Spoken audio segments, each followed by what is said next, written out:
I'll be honest with you, I'm only here for one reason. That's, quite frankly speaking, to make more money. When you have clarity on the most important thing you need to work on, nothing else matters. Strip away the noise. And only when you strip away the noise can you scale. How can you prove that makes me money? Let me help you understand what we do. We let please. CEOs be CEOs. We've worked with 800 plus founders at this stage, some of which make all the way up to $45 million a year.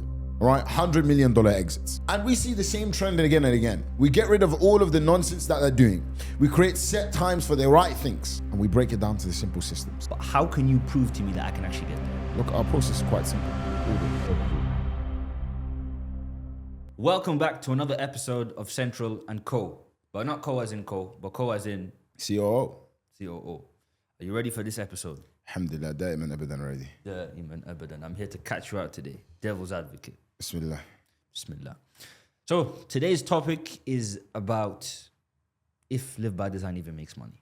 Okay? Because look, I'll be honest, I'm only here for one reason. That's, like, quite frankly speaking, to make more money. Right?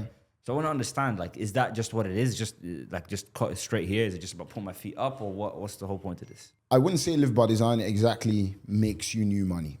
All right? Not straight away. What LiveByDesign does, and why our clients get such fast results, and they 3 to 10x, by the way. So, I mean, regardless of whatever statement I make today, the results speak for themselves. All right? You can ask me if LiveByDesign makes money or not, or I can just talk about the client results. But I wouldn't do either of those things. I'm going to explain to you like this. The way majority of CEOs live chokes revenue. It stops them from being actually able to make money. So the way they live their lives, their systems, their routines, their structure, their chaos, it chokes potential revenue that they could make. So even when we're working on with our clients, it's not that there's any new money being made necessarily in the LiveByDesign program. It's actually given a chance for the old money that they have been choking, that they have not allowed to flow through. And it starts to flow suddenly. Okay, well, see, here's my problem with that though, right? Because if you're talking about, okay, there's this old money that they had and they have all the strategies, then, you know, to me, that just sounds like you're trying to take credit for work that they're doing. Because if they're already in the midst of, you know, scaling their business, like imagine, for example, an example you mentioned is Asim, for example, that went from 13K to 130K per month. But he was in the phase of scaling. So he was already going to scale. Like, what evidence do you have that LiveByDesign is actually what caused him to go from, you know, 13 to 130 to then, you know, going to $500,000 a month? Like, what evidence do you have for that?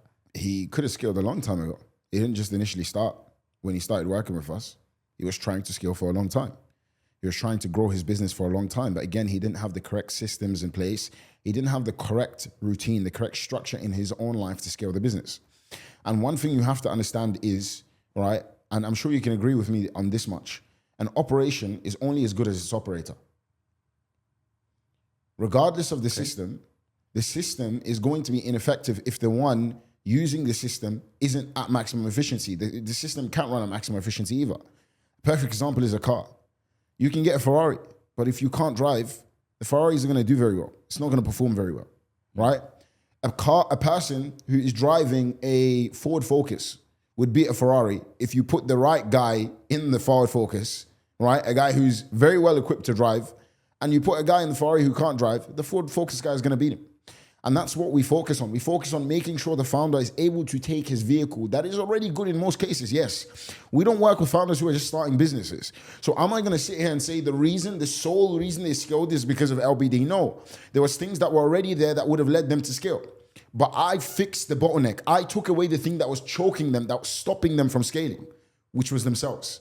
I rectified their affairs, and alhamdulillah, their business is scaled. I actually quite disagree with what you just said there, because if you look at the example you gave was actually about a car. If you look at the NASCAR, the car itself is where the majority of the focus goes into. Do you know what I'm trying to say? They remove everything from the car, literally just bare bones to allow the driver to perform at its peak. But the thing is, that's my point. They're fixing the engine, not the engineer. Right? They're not talking about the driver. It's really the engine itself. So, which comes back down to the point of, if I increase my marketing, if I increase my sales, if I increase the operations within my company, then the business will grow. Why do you say it's the driver? That makes no sense. So why haven't you increased it? If the answer is to increase your marketing, so wait, why haven't you done it? It's just time. Exactly. You don't have time, right? You don't have focus. I spend time on my business every day. Can I ask you a question? All the things that you desire to do, the goals you aim to reach, right? And the things that you know you're supposed to execute on, are you genuinely executing on them? Yeah. How can you prove I don't? Like, how do you measure that? That's why we go straight to a time audit. And when we see how you spend your time, it's 100% in efficiency. Do you measure your time? I know where my time goes. Do you measure it? Yeah. You measure I your have a time. calendar, yeah. Do you measure your time? Do you audit your time? I don't audit it, but That's like saying, I know how I spend my money. No, I don't check my financial reports and stuff. No, I don't calculate my profit and loss, but I know how much profit we make. No, you don't. But the thing is, no, you don't. no, okay, but listen. I'm the one that spends the money. I Okay, know where perfect. my money goes. So you track your ad spend, right? Can you scale ads without tracking ad spend? So why do you think you can effectively use your time and achieve great things with your time without tracking where your time goes? Anything that you do not track, you do not have a full understanding of. And that's a fact. You can't bet out that which you can't measure. Anything that isn't tracked can't be improved. Every metric in your life you track. Why don't you track your own personal metrics? Right? Okay. You are the one who fundamentally got you to where you are now. Right? There's certain things, there are certain transitions and shifts you had to make in order to reach where you are now. Why do you think that you're going to reach a new level without new shifts again? Okay, look, and this is why I really don't. I don't agree with what you're saying about time, because I'm generally very aware of where my time goes. Okay, I'm very, very specific with where my time goes. Now, there's a lot of things that I'm not going to lie to you and say that there's not a lot of things in my life. There are a lot of things in my life, but I can't change that. I can't change the fact that I've got a wife. I can't change the fact that I've got a business. I can't change the fact that I've got all these different things. But from the time I do have, I'm efficient with it. We're just going to go back in circles here. You can tell me your time is great. Right. I can tell you your time is not great. Just do the audit. Like, it's simple. I'm not going to argue with you. Sure, your time is absolutely perfect. Just like I don't argue with any of the clients. Some of the clients came in, they goes, no, I'm pretty well structured with how I use my time. For us, that's not the issue. And the audit shows that all of them were lying. All of them were incorrect. And that's just the truth. Some clients were aware that how they spend their time is not efficient. It's not the best way. They waste a lot of time. They get caught in between things. They're switching constantly. They're trying to multitask. They're losing efficiency in their businesses. They're drowning in admin. Right? Some clients are aware. Some they're not so aware. I'll tell you a funny thing. Even with the time audit, several clients, even one of our clients we seen last week, they come in and they mark everything as growth, basically. You just see a bunch of greens and oranges. Right. He doesn't believe anything he does is shrink. He's like, no, I have to do that. And then it's like, okay, is that task unique to a CEO? Is that unique to you? No. Can I literally find someone for $5 an hour to replicate the same task? So it shrink. And that's why your business can't grow. All right? Sure, everyone can say, I use my time wisely and I'm efficient with my time. But until you measure that, there's no way to make that statement. Will a VC fund or will any of these investors ever invest in a company without seeing the stats? No. It's impossible.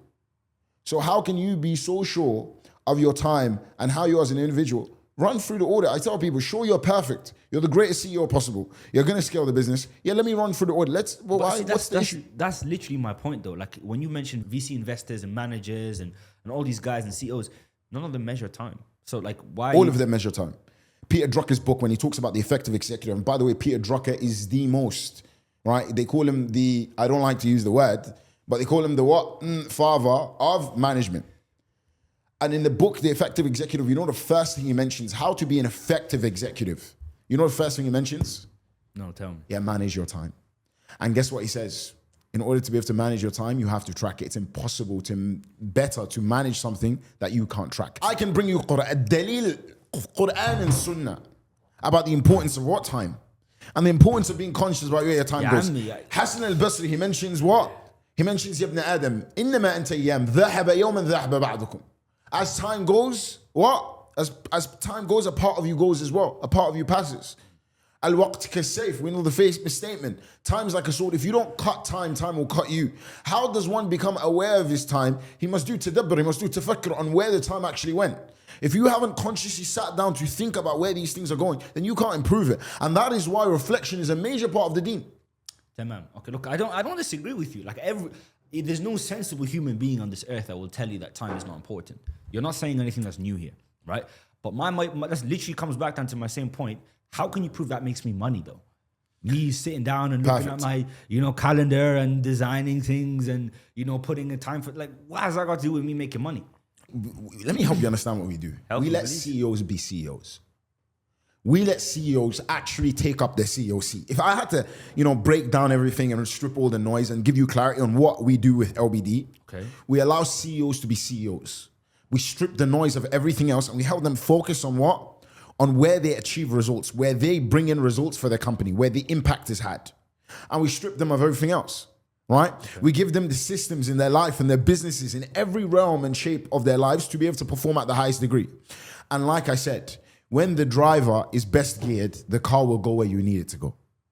And even if even if the car isn't ready, even if the car itself has problems, the driver being ready mentally and having clarity gives him the ability to be able to see where the problems in the car lies. Sure, you could tell me that, there's issues with your marketing and your ad spend. And don't get it twisted. I will never sit here and say marketing isn't important or ads aren't important or your team isn't important. I'm not saying that. I'm saying all of those things will be limited to the capacity of the founder. If the founder isn't great, it doesn't matter the marketing schemes. Okay, you bring in a ton of sales. How do you manage it? How do you deal with it? Exactly. If you're not in the best place to be able to manage all these things, your company is not going to be able to grow. The founder is the most important part of the system. The driver, when you see a car accident, you don't say, oh, subhanAllah, what happened to the car? No, you say, what was the driver doing? What was the driver doing? All of these things you're talking about, clarity, potential, performance, interferences, all these different concepts you're mentioning are all abstract. You cannot measure them, right? Like, how do you measure clarity, for example? Clarity is what actually allows you to increase your yield power, right? If you look at it, when you're clear, when things are clear, you stop doing low leverage nonsense and you do the things that compound. You can't focus on the right thing without clarity. If things aren't clear, you don't know what to focus on. Like, what you're asking me is like, prove driving with a clear windscreen improves your driving. Like, of course it does. Now you can see where you're bloody going. Now you can see the most effective route to where you're going. Right? So asking me whether or not clarity is everything in business. In fact, business is literally about stripping away everything else. When you have clarity on the most important thing you need to work on, nothing else matters. Strip away the noise. And only when you strip away the noise can you scale. It's impossible to scale with noise. Complex systems can't scale. You can't scale anything that is complex. First, you have to break it down to bare bones. You have to have clarity on the system, the desired output, and the clearest way to get you to that goal. Majority of CEOs, when I speak to them, okay, what do you want to do? Like, I want to do this. I also have this idea. I also have this idea. Okay, so why haven't you executed none of them? There's no clarity. And all of those things are only going to add an extra, 10, 15% to your revenue? When you're asking me these questions, this isn't theory. It is though. It's not theory. I'll explain why. It's gone past theory. We've worked with 800 plus founders at this stage, right? Okay. Some of which make all the way up to $45 million a year, all right? $100 million exits, all right? Top level CEOs. Right. And we see the same trend again and again. We work with them and their income skills. Do we touch their businesses? No. Other than the systems that we give them in terms of clarity and, putting the right things in the right places. We don't touch their business. We solely work on them. We strip away the noise. We get rid of all of the nonsense that they're doing. We create set times for the right things. You are the best person to scale your business. And this is what no one tells you. Consultants, anything, they can't scale your business. They can give you the clarity, the advice you need to scale the business, but they can't scale your business. The best person to scale your business is you. Hence why I work on the CEO. What correlation does that have that's actually going to make them more money in terms of working on a CEO rather than the actual model itself? You said it yourself, like, it's the model that grows the business. Okay.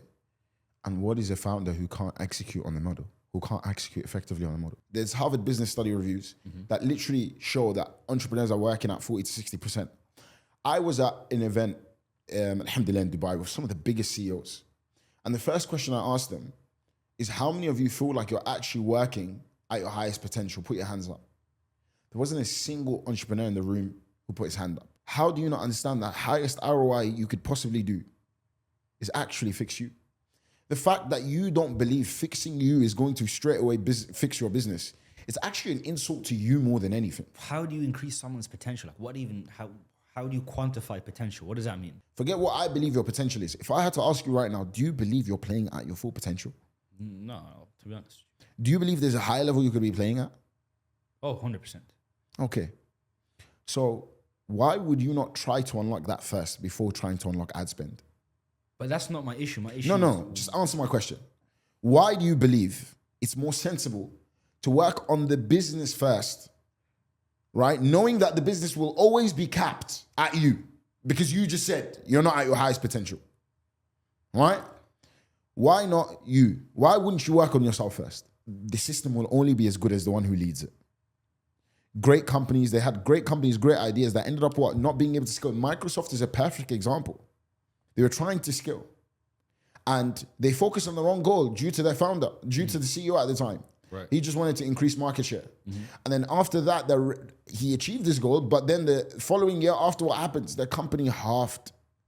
The market share halved. Apple took over. He refused in the beginning. He said, no, Apple can't touch us. They're not going to affect us.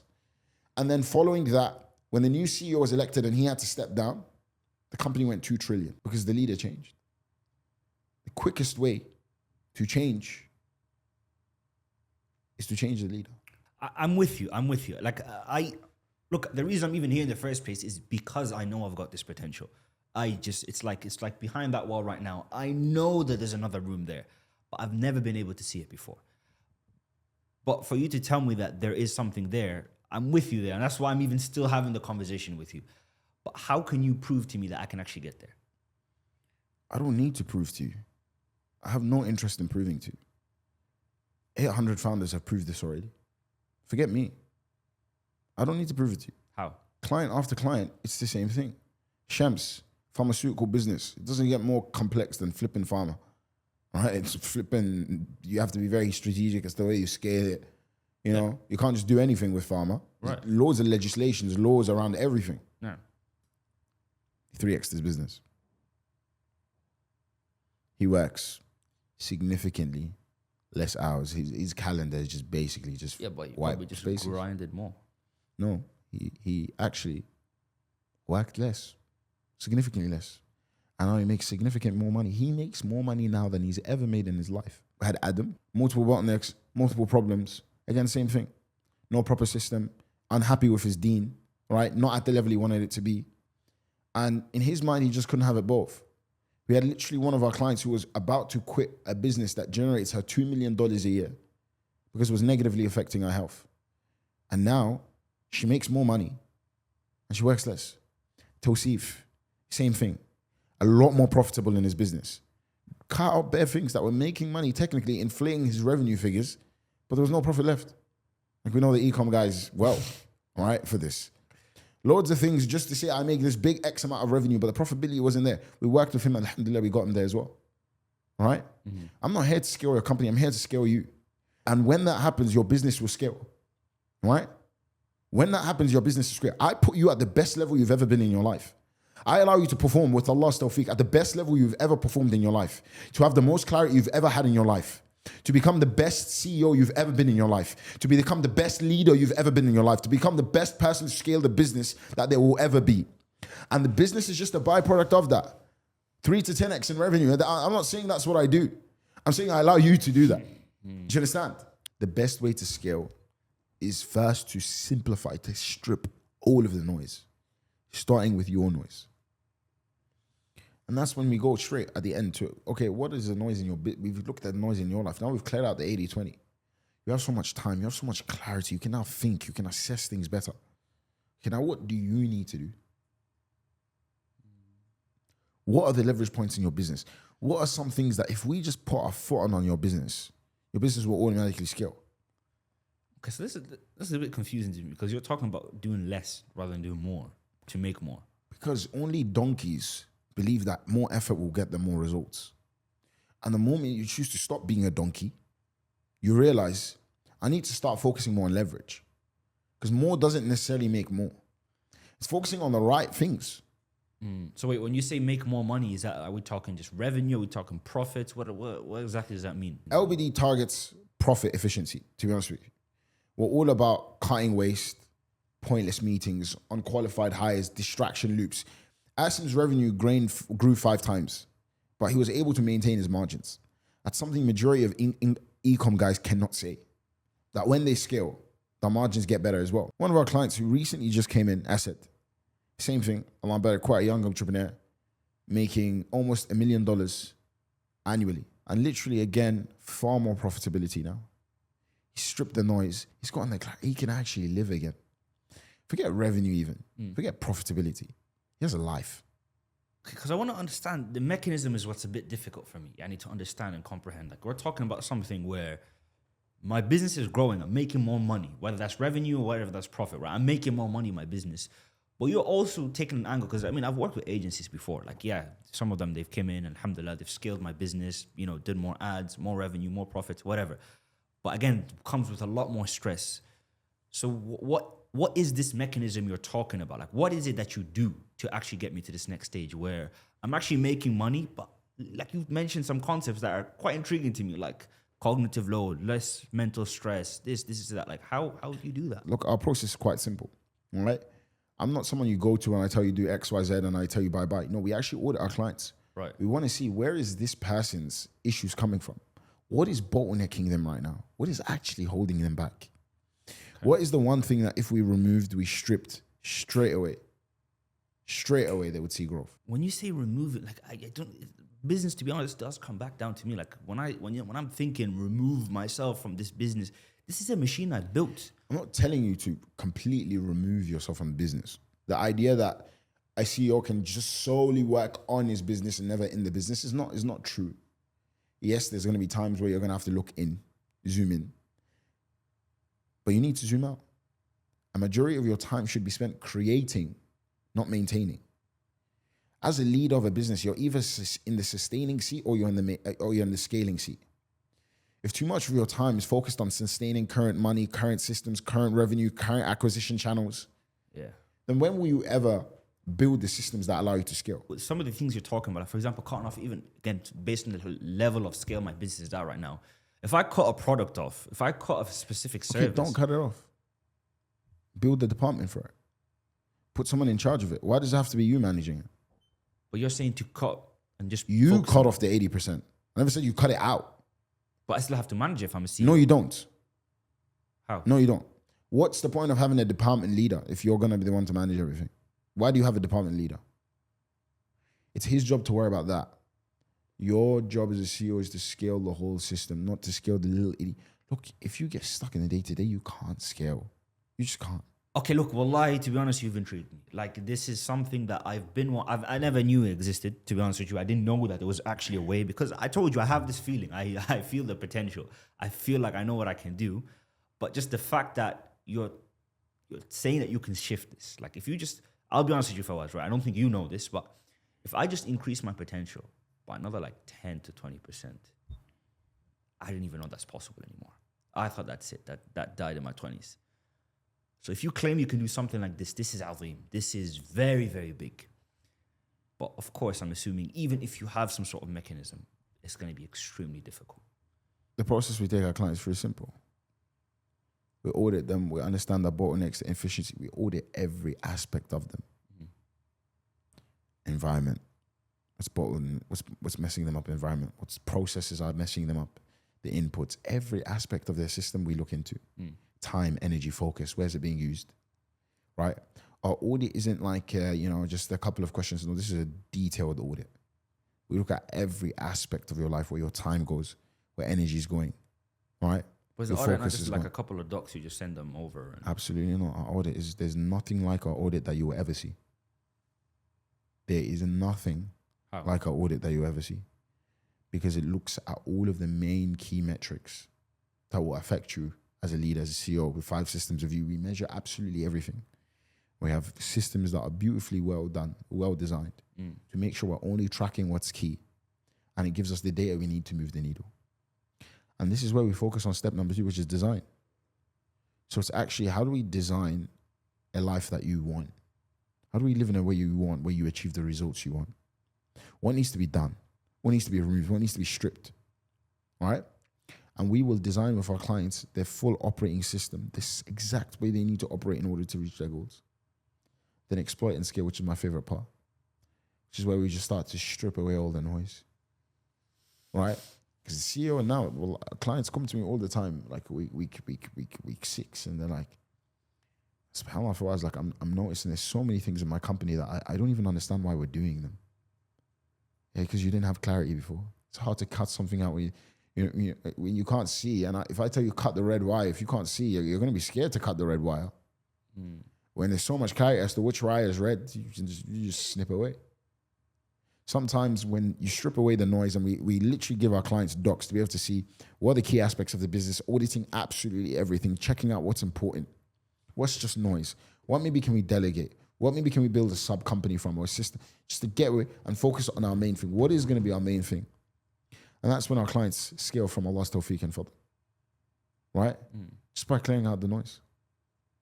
I'll be honest, even before the design, if you're able to actually audit me effectively, I think you will do me. You know, that's something that is from the audit alone. Sometimes clients literally tell me like, I don't even think I need you anymore. Like after this audit, it's like I know and like I said, like sure you may think right now that you know where your bottleneck is, but it's like same thing. It's like trying to measure where the bottleneck is in an ad campaign without reviewing the data. It's just guessing. You're just guessing right now. Just guesswork. Until you actually have the data, the numbers, and I'm telling you guys, like, you know, you don't even have to believe me, but just I want you to know, every founder that comes in realizes they are not who they thought they were. And that realization is one of the biggest things that allows them to grow. Because now they can actually see with data, prove men lie, women lie, the numbers bloody don't. They can see exactly where they're bottlenecked, exactly where the issues lie. The thing that's been literally holding them down, they can turn it conscious, and then they can beat it through design. If you want a mini 360 audit done, just book a call. Book a call. We'll literally do the same thing. We'll audit you. And again, like sometimes client comes, they're like, yeah, let's see what's up. It's simple. Book a call below. Okay. You want an audit done straight away? I can tell you just from one call, the right questions asked, you will already see things that you haven't noticed yet. Just book a call below. We'll get on call if you meet the right qualification standards, inshallah, and we'll make you aware of the bottlenecks. If you're a Muslim entrepreneur doing over 100K a month, you cannot scale using the same system that got you to where you are now. You need to upgrade yourself as a founder. This is the exact same thing we've done for all our clients, and they've been able to 3 all the way to 10x in revenue. So if you would like us to do the same thing for you, then click the link in the description down below now.